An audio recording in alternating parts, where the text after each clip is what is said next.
There's a reason for this. One of the reasons is social indoctrination, or what the scientists call psychological conditioning.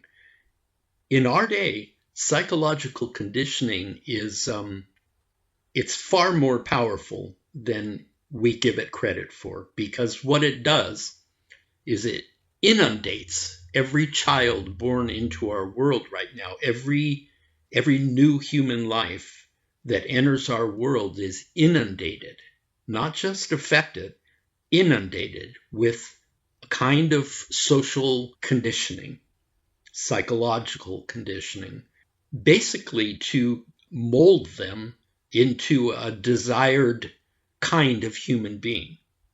And who's doing this exactly, we don't know. And why they're doing it, we don't know. But that's actually not the important point.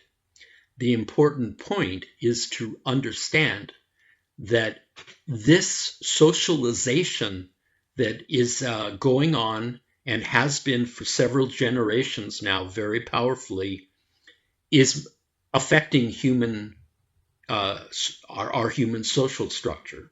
It's affecting our ability to enjoy one another and to get along.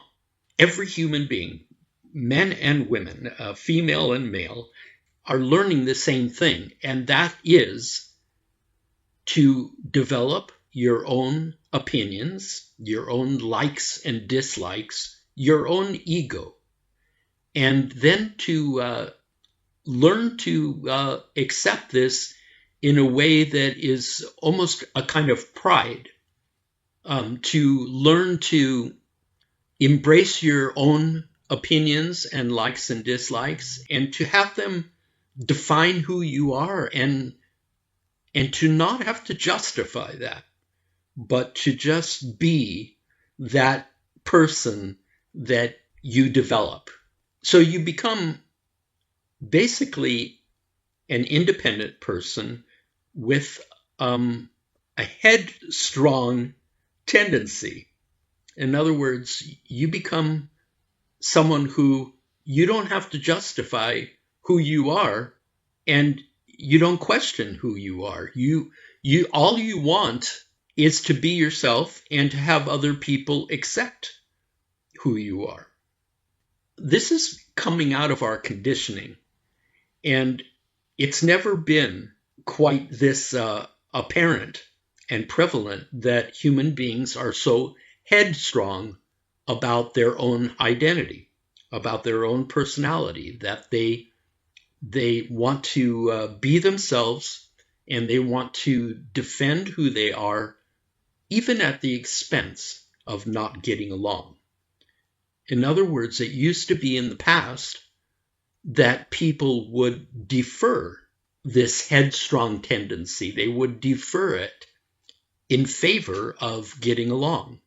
Both men and women would do this for the sake of harmony in their relationships. But that has changed. What we see today is we see many people, as they come into a relationship, which they would like to work on and have it be a good relationship, they find that it's not happening, because we're all so headstrong about who we are, and we're not willing to compromise that anymore. We're not willing to defer. So what we find when we come into relationships is that we're butting heads with the very person that we would like to have a relationship with. We have the dynamic of one headstrong human being against another headstrong human being, and with no compromise, the climate of our relationships is becoming more and more toxic. It's becoming more and more negative, more and more fighting, more and more bitterness, emotional difficulties.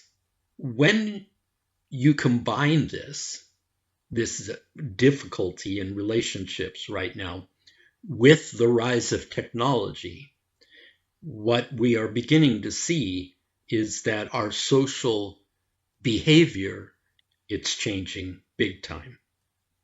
With the rise of technology, there is also coming a new social alternative. It's not just an informational highway anymore. Technology is becoming a social avenue for people to not only express themselves, but to have their social needs met.